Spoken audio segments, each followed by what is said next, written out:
بسم اللہ الرحمن الرحیم۔ مشکوٰۃ شریف کے مطابق حدیث نمبر 150 ابو موسیٰ رضی اللہ تعالیٰ عنہ بیان کرتے ہیں، رسول اللہ صلی اللہ علیہ وسلم نے فرمایا، اللہ نے جو ہدایت اور علم دے کر مجھے مبعوث کیا ہے وہ کسی زمین پر برسنے والی موسلا دھار بارش کی طرح ہے۔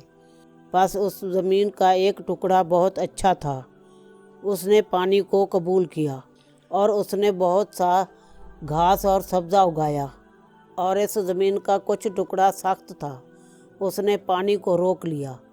بس اللہ نے اس کے ذریعے لوگوں کو فائدہ پہنچایا، لوگوں نے خود پیا، جانوروں کو پلایا اور آبپاشی کی۔ جبکہ زمین کا ایک ٹکڑا صاف چٹیل تھا، وہاں بارش ہوئی تو وہ پانی روکتی ہے، نہ سبزہ اگاتی ہے۔ بس یہی مثال اس شخص کی ہے جسے اللہ کے دین میں سمجھ بوجھ عطا کی گئی، اور اللہ نے جو تعلیمات دے کر مجھے مبعوث فرمایا ان سے اسے فائدہ پہنچایا۔